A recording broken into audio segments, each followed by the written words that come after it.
Finally this evening, 3 years ago, Nick Blunier bought an old school bus off Facebook Marketplace. Yeah, he then transformed it into a mobile art bus, inviting people in towns and cities he traveled to, including local graffiti artists, to cover the bus entirely.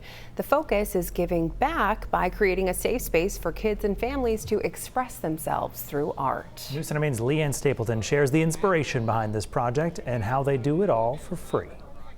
One craft at a time. It's just crazy important to be able to let kids express themselves. The mobile art bus has been providing free art activities for kids and families in Maine for the past few years. Just seeing kids and families being able to create together, the excitement of a kid using some sort of a supply that they've never used before. How about I trade you, because you said you like this one, right? Common Roots Studio founder Nick Blunier is behind the project. The bus was really created based off of an internship that I did when I went to UNE here in Biddeford. I worked with a nonprofit organization called the Art Van. It's based up north, and that's a mobile arts therapy program for families, and they just travel around in a crazy painted van and provide free art activities for kids and families. All right. Because I tried doing this. During the summer, Gotcha. Nick takes the bus to events around the state, offering arts and crafts free of charge. We're not a nonprofit. Finding sponsorships and donations is a little bit more tough. Runs solely off of sponsorships, donations, and hired events. With the goal of giving kids a safe space to express themselves. I use it every day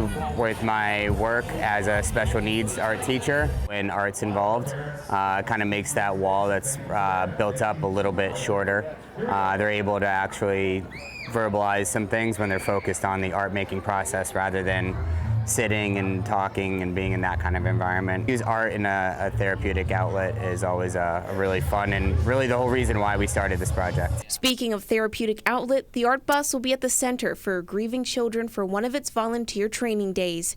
Nick says this organization is another reason why the project started. It's a local nonprofit that just means a lot personally to me. I had a good friend who used to go and volunteer his time every Friday because it was a center that he went to as a kid, and he ended up passing from cancer. Be able to do this big event for the community up there and to be able to provide this kind of in Tommy's name. Leanne Stapleton, News Center, Maine.